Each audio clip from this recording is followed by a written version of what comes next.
If you're serious about budgeting and taking control of your money, you've probably narrowed it down to Monarch Money and YNAB.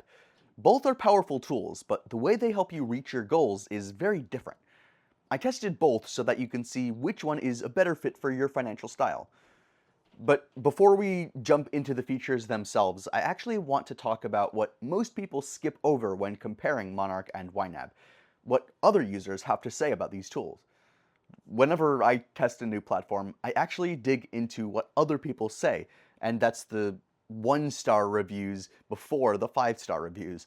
Not because I enjoy negativity per se, but just because that's usually where you find the real deal breakers that people don't advertise, if there are any, or any negative experiences that people have.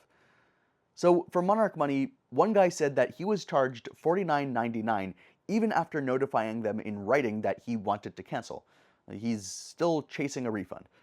Now, I'll be honest, if that happened to me, I'd be frustrated too. But here's the thing, that's the only review I found like that. It's not even a recurring complaint. So my hunch, I think it's either like a rare miscommunication or like a timing issue. And if worst comes to worst for you, like there's always a credit card chargeback available as well, so you don't need to worry about it. I doubt it'll ever come to that though. On the flip side though, Monarch's overall ratings are stellar, high enough that I trust it wasn't a fluke. And plenty of users have the exact opposite story of those reviews I just read. One woman said that signing up for Monarch 8 months ago was the best decision she's made in a while. She shifted from spending based on her bank balance to spending based on her budget. That change let her pay off all her credit cards, save more than ever, and even take a trip to Japan. I can relate to that kind of shift. Like when you stop reacting to your balance and you start acting on a plan, everything changes. Another user tried Copilot but said that Monarch was way easier to use. He just loved the mobile app's review cards, just swipe to check expenses, and the cash flow tab to stay on track for the month. I use that feature too, and it's basically my quick money health check each morning. Now, YNAB has a solid reputation too, but not without its own measure of complaints. One user complained that it's very complicated to use and wishes that it had a simpler startup flow, plus more forecasting tools. Honestly, that's one of the big reasons I actually lean to Monarch. It nails forecasting and keeps things visual without burying you in rules. That said, YNAB is not without its superfans either. One reviewer said that his friends introduced him to YNAB, and it completely changed his family's financial life.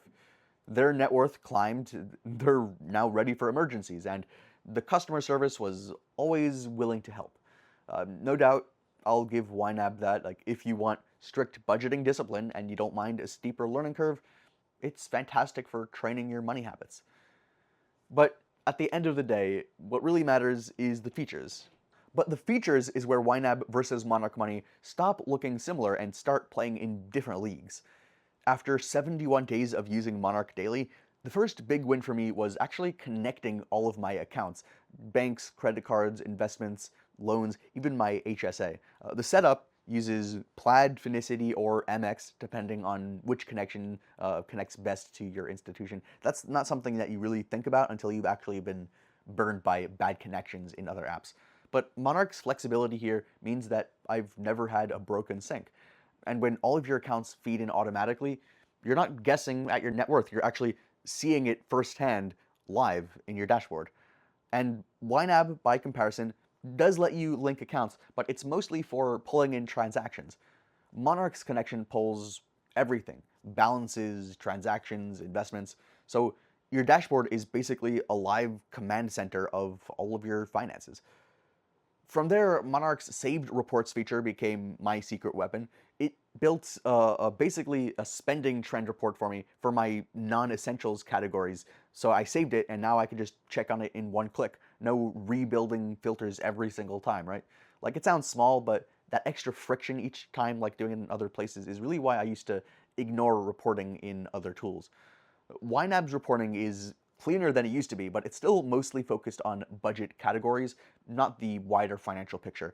If you want to zoom out and see, say, how your investments and savings are trending alongside your spending, right? Monarch is, I think, the finance tool that's more for you. Another big deal for me too is the group level budgeting tool. Like instead of setting separate budgets for groceries, restaurants, and coffee, like I can just say food and dining, $800 and call it a day. That's flexible budgeting that still keeps you in check. Then there's the global search tool in Monarch.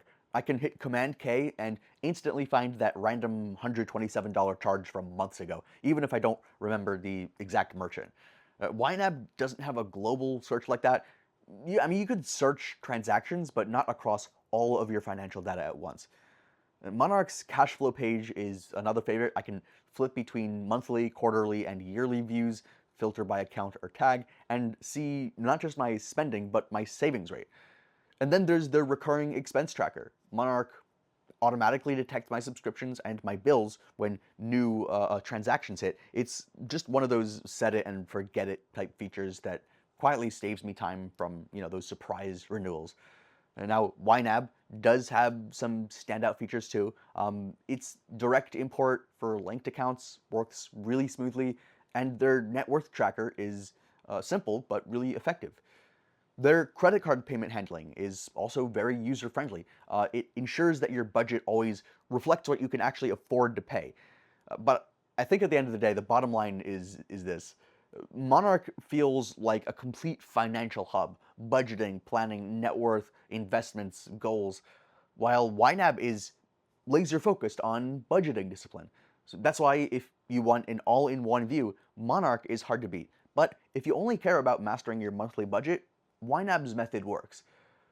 Now, no platform is perfect, not even Monarch, right? I mean, with Monarch, I think just the main downside for me has been that it can feel too feature-rich at first, a lot piled on. Like, if you only want a simple budget, all of the extra options might feel like they're overkill for you. That said, once you dial it in and you lock in and you figure out what you want to do, what your strategy is, what tools you need, it's really smooth sailing if you just focus on it.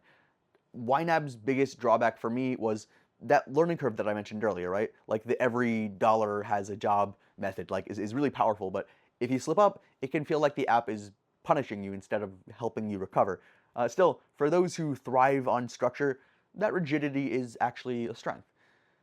So how do YNAB and Monarch compare on cost, for example? Well, both are paid tools. Monarch can feel premium, but I think that given the breadth of features there, I think that cost is justified. And YNAB is priced fairly for what it does too.